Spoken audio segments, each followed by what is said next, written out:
오늘은 이슬람 문명 이야기 두 번째 이야기로 오늘 얘기의 그 중요한 내용은 이슬람의 분파가 어떤 분파가 있고 그것들과 관련돼서 이슬람 국가 각 지역별로 그 갈등 요인들이 있는 것, 분쟁이 있는 것들에 대해서 얘기를 좀 할까 합니다. 그래서 뭐 잘 아시는 게 이제 수니파와 시아파에 대해서 궁금하신 분들이 많이 계시죠. 계속 그 뉴스에서 뭐 수니파다 시아파다 하면서 그 특히 테러와 관련돼서 계속 이런 얘기들을 많이 들으십니다. 근데 이슬람은 이제 크게는 두 개 종파로 볼 수 있습니다. 수니파는 이제 그 순나즘이라 그래서 그 종교 그 이슬람 관습법을 지키는 그런 데고, 이제 시아파는 시아 알리라 그래서 알리에게 칼리프 자리를 돌려줘야 된다 해가지고 이제 생긴 건데, 수니파는 사실 이슬람 대부분의 국가가 다 수니파고요. 약 85%에서 90% 정도는 다 수니파라고 봐야 됩니다. 그리고 시아파는 사실은 이란, 이라크, 시리아, 예멘 정도에 있고, 주로 이란과 이라크가 시아파의 종주국이고, 뭐 전체 인구에서는 한 10%에서 15% 정도를 차지합니다. 그 밑에 뭐 이슬람 주요 종파가 한 200여 파 있습니다. 우리가 아는 것보다 굉장히 많습니다. 근데 빨간 표시된 와하비파와 바하이파가 양쪽 종파에서 극단적이고 무장투쟁을 선호하는 두 파가 됩니다. 그리고 알라는 처음에 말씀드렸듯이 지구가 생길 때부터 있던 유일한 신인데, 왜 이렇게 분파가 이루어지느냐에 대해서 얘기를 하려면 우리가 처음 얘기를 할 수밖에 없는 것 중에 하나가 이 두 번째 인물입니다. 무하마드 알리라고 하죠. 무하마드 알리는 그 원래 그 이름이 캐셔스 클레이 주니어입니다. 근데 1964년에 말컴 X의 이슬람 운동에 가담하면서 개종을 하고 이름을 무하마드 알리라고 하는데요. 무하마드 알리라는 말의 이슬람의 가장 중요한 두 사도의 이름이 들어가는 겁니다. 첫 번째가 무하마드는 아까 말씀드린 그 이슬람을 복원한 그 사도가 되고요. 알리는 누구냐 하면은 시아파의 1대 이맘이면서 4대 정통 칼리프의 마지막 칼리프입니다. 이 사람은 누구냐 하면 무하마드의 사촌 동생이기도 하고 사위이기도 합니다. 그리고 무하마드를 키워준 큰아버지의 아들이에요. 그래서 그 시아파와 수니파를 이해하는데 그 중요한 것은 요 표대로입니다. 622년에 무함마드가 메카에서 부족들의 탄압을 피해서 메디나로 이주를 하는데 이걸 헤지라라고 하고요. 이게 이제 이슬람 원력으로 칩니다. 그리고 630년에 무함마드가 다시 메카를 정복합니다. 그것도 전쟁을 하지 않고 평화로운 외교 수단으로. 그 다음에 2년 뒤에 무하마드가 사망하는데, 무하마드는 세 번째 아내인 아이샤의 무릎에서 죽는데요. 이 아이샤는 누구냐 하면 6살에 무하마드에게 시집온 처녀입니다. 무하마드의 수많은 아내 중에 유일한 처녀예요. 그래서 6살의 무하마드가 6살짜리 아이를 첫눈에 보고 아내로 삼았기 때문에 이슬람에서 조언이 인정이 되는 근거가 되는 겁니다. 그리고 이 아이샤의 그 아버지가 무하마드의 친구이기도 하고 아이샤의 아버지가 일대 칼리프입니다. 아부바르크라고 흔히 얘기하고요. 그 다음에 이대가 무하마드의 가문의 친척이었고 무하마드의 사위이기도 하면서 장인인 우마르 이분이고요. 그 다음에 3대 칼리프가 우스만 이븐 아판이라 해서 그 우아미아 가문이라 해서 첫 번째 그 그 세습 왕조를 만드는 그 집안 출신이고 역시 무하마드의 사위입니다. 근데 이 세 사람이 다 오래 살지를 못해요. 칼리프하고 나서 뭐 10년도 못 삽니다. 심지어는 뭐 한 2년 만에 죽고 그럽니다. 아마. 이 세 사람은 그 무하마드 사후에 그 종교 자기들의 회의를 통해서 이미 정해진 순서대로 그걸 계속 칼리프 자리를 넘겨주는데요. 그러면서 이슬람의 정복군주들입니다. 그 시리아를 비롯한 그 서남아시아를 이때 이 사람들이 이제 다 정복을 해가면서 이슬람을 전파시키는데, 문제는 우스만이 죽었을 때, 우스만 3대 칼리프 우스만 이분이 죽었을 때 우아미야 가문에서 그 알리가 칼리프로 그 선출돼서 그 칼리프를 이어받는 것에 불만을 가집니다. 그 이유가 우스만이 살해될 때 그 알리가 보복을 하고 제대로 대응을 못 해줬다라는 불만을 가지면서 이제 그 우마미야 가문에서 알리를 박해하기 시작합니다. 칼리프가 돼서. 그래서 알리가 그 이라크로, 이라크 쿠퍼라는 데로 그 박해를 피해서 이동을 합니다. 그러면서 이제 시아파가 그 형성되는 근거가 이라크에서 이제 시작되는 그게 되고요. 그 알리는 그래서 마지막 칼리프이고 첫 번째 이맘입니다. 그래서 양쪽 수니파나 시아파가 다 인정하는 유일한 계승자인 거죠. 근데 알리가 이라크로 가서 우마미야 가문의 탄압을 많이 받습니다. 그래서 대전투가 일어난 데가 까르발라라는 데인데요. 여기서 알리의 세 번째 아들인 고 2대 이맘인 그 후세인이, 그 이라크 지도자 사담 후세인의 이름이 여기서 나온 겁니다. 후세인이 까르발라 전투에서 전사를 합니다. 근데 이 전사를 하는 전투에서 대승리를 거둬서 우아미야 왕조를 몰락시키고 아바스 왕조가 새로 개창되는 그런 계기가 되는데요. 그래서 지금 수아파, 시아파의 차이가 뭐냐는 건 밑에 표를 보시면 이제 알 수 있습니다. 수니파에서 순나의 사람들, 관습법을 지키고 경전주의를 하는 사람들. 시아파는 시아 알리, 칼리프를 알리에게 돌려주자 하는 운동으로 시작된 거고요.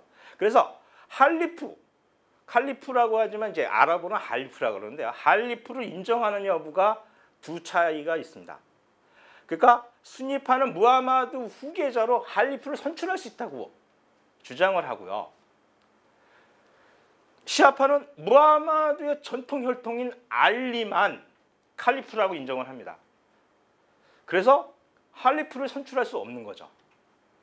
그래서 이맘이 생기는데요. 이맘은 뭐냐면 수니파에서는 그냥 살라트, 예배를 인도하는 그 인도자의 역할에 불과하지만 시아파에서는 알리의 후계자를 이맘이라고 그러는 겁니다. 그래서 그 수니파는 경전주의이기 때문에 꾸란하고 하디스라고 해서 마호메드의 말을 적어놓은 경전이거든요. 이 경전의 바탕으로 해서 샤리아라고 관습법을 지키는 것을 그 원칙으로 하고 그것을 가장 중요한 교리로 여기고 있고요. 시아파는 경전 외에도 이맘이 알리의 후계자고 사도이기 때문에 이맘의 경전 해석과 말도 교리가 될 수가 있는 겁니다. 그래서 이맘의 가장 유명한 분이 바로 맨 끝에 그림에 있는 호메인이라는 분입니다. 그 나중에 이란 편에 그 얘기가 또 나오겠죠. 요 네 그림은 뭐냐면 그 메카와 메디나는 수니파의 성지고요. 그 옆에 나자프와 테헤란은 시아파의 성지이고 그 중심지입니다. 그래서 이게 중동의 갈등의 원인이 되는 겁니다. 중동의 갈등이 원인이 되는 이유는 뭐냐면 사우디라든가 이 나머지 아랍 중동 국가들은 다 부족 국가였습니다. 제국을 만들지 못해요. 근데 그 이라크는 바빌론 제국이라고 해서 이 중동을 한번 다 그 장악을 한 적이 있고, 그 이유는 사실은 중동은 대부분 페르시아 제국의 영토입니다. 그래서 나머지 이 순위파 국가들의 땅들은 원래는 다 페르시아 영토예요. 그러니까 서로 갈등을 안 할 수가 없는 겁니다.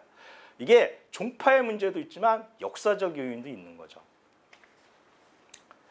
지금 순위파와 시아파 분쟁의 가장 현재형이 어디냐면 예멘입니다. 그 예멘은 그 우리나라와 함께 지구상의 유일한 분단 국가입니다. 그 분단의 이유는 지역을 분할해서 영국이 지배를 했던 북쪽은 그 이슬람 국가로 독립을 하고, 소련이 지원하에 해방이 된 남쪽은 사회주의 국가로 그 독립을 하면서 그 1990년 4년도에 통일이 됐다가 반군이 다시 그 수도 사나를 점령해서 정부군이 사우디를 망명을 가는 바람에 현재까지도 여기는 내전 상태에 있는 거고 단지 휴전이 돼 있는 그런 상태입니다.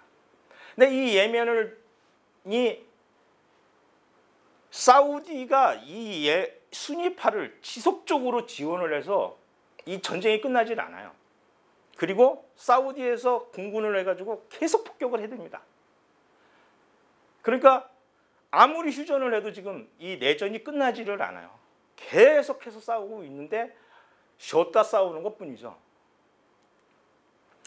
그래서 이게 이제 그 사우디의 두 국경의 모습입니다. 예. 회색으로 보이는 데가 예멘의 그 사우디 국경인데, 제가 예멘을 가고 싶어서 그렇게 노력을 했는데 결국 못 갔어요. 왜냐하면 여행 금지 국가로 아직도 돼 있어서 예멘의 모카항을 그렇게 가보고 싶었는데, 그 밑에 보이는 항구가 모카항입니다.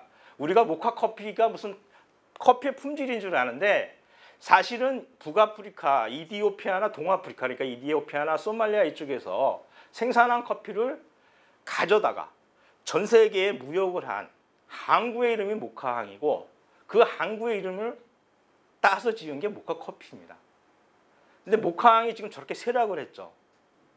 그 옆에는 바레인입니다. 바레인은 어떤 나라냐면 사우디아라비아 왕의 부마국입니다. 바레인 왕이 사우디아라비아 할리프의 부마예요. 사위란 얘기죠. 바레인은 중동권에서 유일한 섬나라입니다. 그래서 저 밑에 보이는 그 킹즈 파즈웨 코웨이라는 저 다리가 유일하게 아라비아 대륙가가 그 연결되는 통로고요. 바레인은 미국의 해군 기지가 있어서 수리나 이런 게 다 가능합니다. 그래서 주말이 되면 저 다리로 건너서 바레인으로 술 먹고 놀러 가려고 4시간 정도를 그 기다려서 넘어가는 겁니다. 그리고 그 위에는 그 포뮬라 1이죠. 네. 바레인에서 바레인 그 시내에서 펼쳐지는 그 포뮬라 1 자동차 경주 모습입니다. 이 두 국경이 이렇게 차이가 나는 거죠. 그 무슬림은 모두 전쟁을 좋아하느냐? 왜 이렇게 자주 싸우고 많이 싸우냐? 이런 궁금증이 이제 그 있으실 텐데요. 지금 이 무슬림은 모두 싸움닭인가에 그 보이는 그 큰 그림이 뭐냐면 1453년 5월 29일 날 서아시아의 부족 국가로 해서 권세를 키운 오스만 제국이 동로마 제국의 수도 콘스탄티노플루스, 지금은 이스탄불인데요.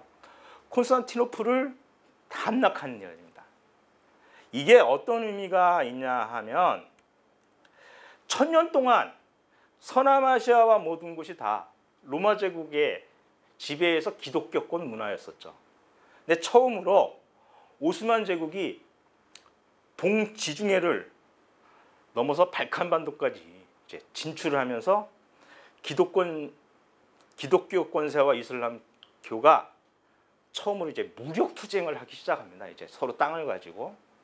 요 그림의 지도에 보시면 저 그 흑해와 이쪽이 이제 보프스 해협인데요. 그리고 그 밑에가 지중해인데 저 가운데에 저렇게 다리가 하나 있습니다.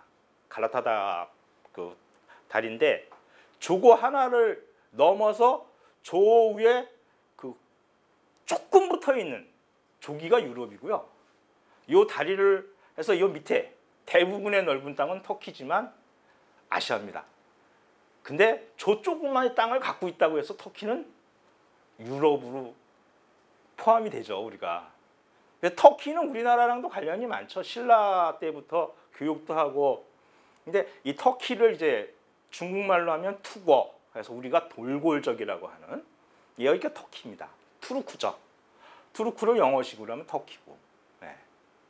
그래서 이 터키는 특히 이스탄불은 저는 그 유럽 여행을 처음 시작하면 이스탄불을 먼저 가봐라라고 얘기를 합니다. 지금 이 이스탄불은 도시 전체가 세계 문화유산이고요. 그래서 여기 보시면 그 그랜드 바자르거든요. 저 그 터널처럼 이렇게 되어 있는 데가 이게 시장입니다. 세계에서 가장 큰 바자르는 러시아 말로 시장이라는 뜻이에요, 그대로. 그래서 여기가 동서양 무역의 중심지였던 거죠. 여기만 돌아도 하루가 걸립니다. 그리고 그 옆에가 그 위에 이제 탑처럼 생긴 갈라타 타워라고 그래서 그 해상의 그 흐름을 그 관측하던 그 망루가 되는데요. 저 망루에 창문이 보이는 그 밑에 카페가 있는데 저는 저기에 앉아서 에페스 맥주를 한 2병 정도 먹는 걸 굉장히 즐깁니다. 근데 보통의 한국인들은 여기를 와서 저 위에 한번 올라갔다 그냥 가더라고요. 그 낭만이 없어서 그런지. 그리고 그 밑에 보이는 전차가 다니는 거리가 이스탄불 최대의 상업거리인 탁심이라는 데입니다. 탁심 광장과 연결이 돼 있고 이 양쪽은 다 그 명품 쇼핑을 할 수 있는 거리고요. 그 뒤에는 대부분 다 레스토랑입니다. 악사들이 연주를 하는데 저 뒤에 있는 레스토랑 중에 김연경이 자주 가는 레스토랑이 있고 저도 거기를 가봤죠. 근데 김연경이 여기를 되게 좋아합니다. 여기서 밥 먹는 걸 좋아하고 지금은 이제 중국 가 있으니까 예전만큼 뭐 터키를 그리워하겠죠, 김연경도. 그리고 양쪽으로 보이는 사원이 오른쪽으로 보이는 게 소피아 성당, 아야 소피아라고 하는 거고요. 이 성당을 본따서 모스크를 지은 게 왼쪽에 있는 블루 모스크입니다. 두 개는 외형상으로는 거의 차이가 없는데 모스크는 그 뭐라 그럴까 짝퉁 냄새가 좀 많이 나고요. 아야 소피아는 저 같은 경우는 저 성당 안에 있는 그림과 유물을 찾아보는데 2, 3일을 저 안에서 보낼 정도로 되게 아름다운 성당입니다. 그리고 이제 세 번째로 우리가 이제 중동의 중요 분쟁 국가들을 한번 봐야 되는데요. 이제 가장 큰 분쟁의 원인은 영원한 중동의 화약고 예루살렘입니다. 왜 예루살렘이냐? 이스라엘이라고 왜 안 하느냐? 그런데 큰 이유가 있습니다. 저 그림에 보면 녹색이 팔레스타인 땅이고 노란색이 이스라엘 땅인데요. 예루살렘이 딱 그 국경에 있습니다. 그래서 저기 보이는 장막이 있죠. 저렇게 장막을 쳐서 동서로 나눠서 예루살렘을 관할을 합니다. 그래서 양쪽 지역에서 수시로 분쟁이 일어나는 거예요. 그래서 뭐 이스라엘하고 팔레스타인의 싸움이지만 핵심은 예루살렘에 있는 겁니다. 근데 이 예루살렘이 어떤 데냐? 그 아브라함계 종교 세 개 종교, 기독교, 유대교, 이슬람교의 성지입니다. 다 성지예요, 세 개가. 그 핵심이 뭐냐면 그 사람들이 기도하는 모습이 보이는 이슬람 성전 안에 있는 저 맨 위에 있는 게 저게 바위의 돔, 바위사원이라고 얘기하는데요. 저기가 문제인 겁니다. 기독교들은 지네 거고 이슬람교는 저 위에 있는 바위사원 자체가 이슬람교의 3대 사원이고 성지니까 우리 거고 유대교는 이스라엘 자체가 유대인의 땅이니까 당연히 지들 거고. 그래서 저기서 이제 계속 분쟁이죠. 하즈라고 그래서 저렇게 그 성지 순례가 하면 이스라엘군이 저기 폭격하고 총격전하고 그러면 오른쪽 밑에 있는 그림처럼 이슬람 무장단체가 서이슬람에다가 그냥 테러하고 이걸 반복합니다. 그리고 그거를 이제 서로 그 억울하고 뭐 피해자라고 하면서 계속 시위를 해야 되죠. 양쪽 이슬람에서 유대교대로 하고.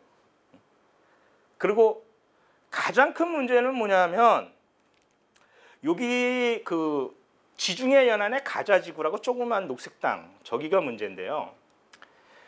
여기는 팔레스타인 땅인데 여기를 계속 이스라엘이 점령을 하고 저렇게 사람들을 쫓아내서 유대인 마을을 만듭니다.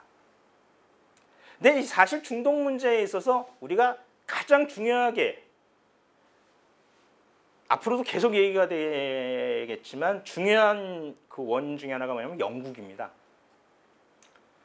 세계 1차 대전을 통해서 오스만 제국이 1차 대전에서 패전하면서 오스만 제국이 해체되면서 서남아시아 땅들을 영국이 식민 통치를 하기 시작하고요. 근데 이 팔레스타인 지구는 사실 유대인은 수천 년 동안 지낸 나라가 없이 떠돌던 민족인데 갑자기 여기를 이스라엘을 건국하게 만들고 땅을 줘버려요. 그러니까 팔레스타인에 거주하던 이슬람교권은 우리는 이슬람 국가를 건국하겠다 그래서 저 지역이 팔레스타인이 자치지역으로 이스라엘 안에 있다가 이제 분리독립을 하죠. 근데 지금까지도 완벽하게 분리독립이 안 돼 있으니까 여기가 문제가 되는 겁니다. 그래서 저 그 장벽을 넘어서 팔레스타인 땅을 갔다가 오잖아요. 그럼 예루살렘 그 국경에서 홀딱 벗깁니다. 그냥 사람을. 그래서 신체 검사까지 싹 다 해서 그렇게 해야 통과를 시켜줘요.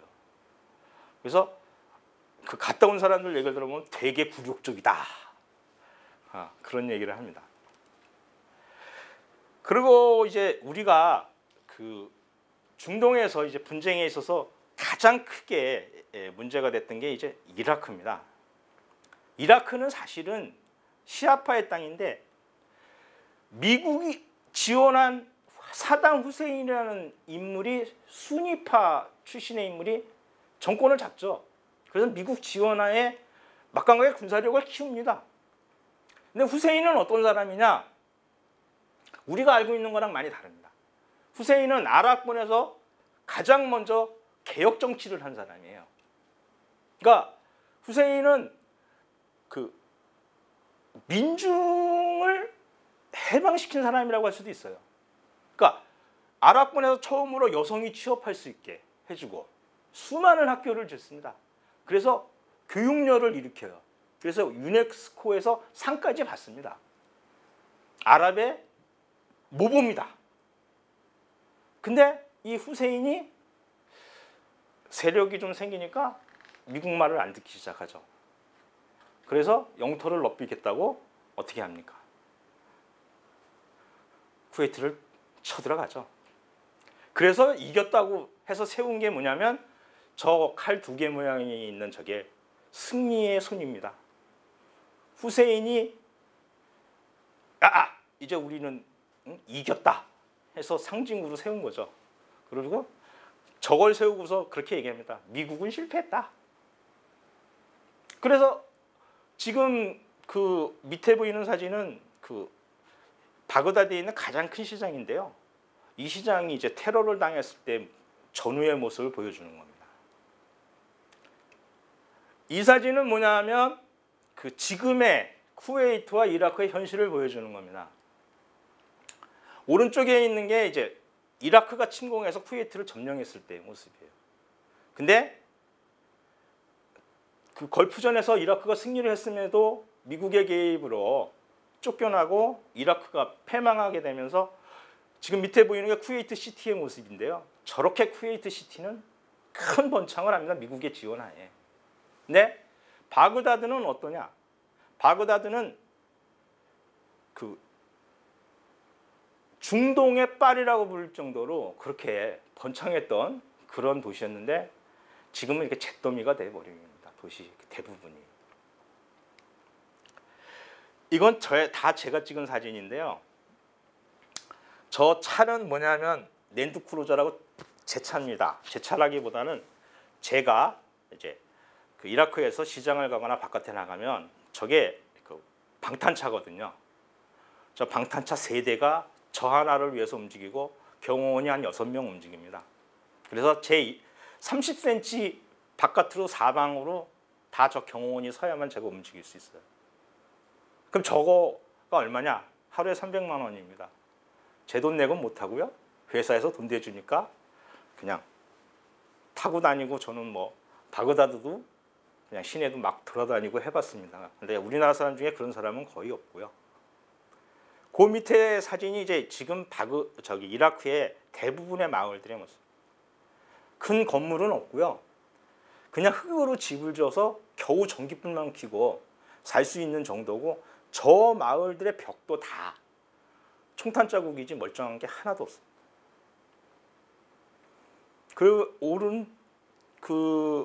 지금 그 샤하드가 걸려 있는 저기는 어디냐면요.